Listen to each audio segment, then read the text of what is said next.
जन्नत, आप बहुत अच्छे टिकटॉकर तो हैं, इतना फेम भी आपको मिला, तो कभी ये सोचा था कि टिकटॉक से निकल के एक हीरोइन बन जाएंगी, एक फिल्म की हीरोइन बन जाएंगी? नेवर, कभी भी नहीं। बस वही कि हमारी एक अपनी प्लानिंग होती है और अल्लाह हमारे लिए एक अलग प्लानिंग करते हैं और होता वो है जो अल्लाह प्लान करते हैं। ये तो बिल्कुल ऐसे ही। आपने अभी तक कोई फिल्म तो की नहीं है, तो फिर आपका गुजारा कैसे होता है भाई साहब?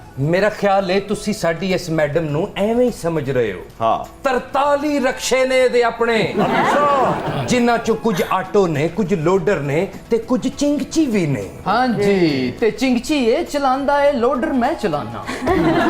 मैं कोई सियासतदान नहीं हूँ जी, मेरी अपनी जायदाद है, अपने असासे हैं और मेरे पास मनी ट्रेल भी है, लेकिन रसीदा मैं नहीं देंगे। ऐसे रख, वेरी नाइस। पूरा पाकिस्तान थक गया मनी ट्रेल मांग मांग के, लेकिन अगलों ने भी नहीं दी। जाओ कर लो जो करना है। लेकिन आपके दरवाजे के बाहर लोटे क्यों लटके हुए हैं? हाँ, ये वो इन्हां नु लोग कहंदे ने मुंह धो के बाहर निकलिया कर। अच्छा शाह जी, ये बताइए कि आपकी फिल्म में कल्चर बहुत ज़्यादा होता है, बड़ा रिच होता है, इसकी कोई ख़ास वजह है? आपने इसका बेड़ा उठाया हुआ है कि हर फिल्म में आप एक कल्चरल वैल्यूज़ को बहुत फोकस किया होता है? नहीं देखें, कल्चर को सामने रख के उस एटमॉस्फेयर में रह के आप बड़े से बड़ा झूठ बोल सकते हैं।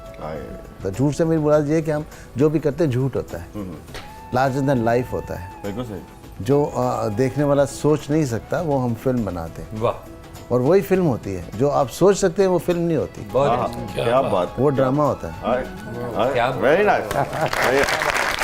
नाज़रीन, आपको पता है कि सैयद नूर साहब की एक फिल्म थी चूड़ियाँ, जिसका बजट था 35 या 40 लाख रुपए, और उसने 40 करोड़ रुपए का बिजनेस किया था। वाह वाह। और टाइटैनिक फिल्म लगी थी उसके सामने, और टाइटैनिक फिल्म को टफ टाइम क्या दिया था, बल्कि ज्यादा बिजनेस किया था। शाह जी, आपको लगता है कि तेरे बाजरे दी राखी जो है ये आपके लिए बाबर आजम साबित होगी और रिकॉर्ड सारे तोड़ देगी? दावा तो नहीं कर सकता मैं। अच्छा, मेरे दिल की तो आवाज़ यही है कि बहुत अच्छा रिस्पांस होगा, और हो भी रहा है। अब रिकॉर्ड बनते हैं टूटने के लिए, मैं भी टूट जाए। सैयद नूर साहब, अगर मैं आपको एक बात कहूँ, मानेंगे प्लीज? आपने जन्नत मिर्जा को तो ले लिया फिल्म में हीरोइन, दोज़ख मिर्जा को भी ले। नहीं नहीं, मैं अपना नाम मन्नत मिर्जा रखूंगी। अच्छा, मन्नत मिर्जा। मन्नत भला किस लिए? किस लिए? मैं मन्नत मंगन नहीं है कि किधरे ए मेरे मगरों ले जेला। अच्छा जन्नत, मुझे उम्मीद नहीं थी कि फैसलाबाद में रेशम के अलावा भी किसी की उर्दू इतनी अच्छी होगी जितनी आपकी। Oh my God। तो आप ये बताइए कि आपने कोई तरबियत हासिल की या कोई नेशनल था, या आपके घर में ही उर्दू बहुत अच्छी थी? वरना फैसलाबाद उर्दू जरा मुश्किल कॉम्बो है। बिल्कुल, जो मेरे फादर हैं वो उर्दू स्पीकिंग हैं और मामा जो है वो पंजाबी स्पीकिंग है, तो घर में उर्दू ही बोली जाती है।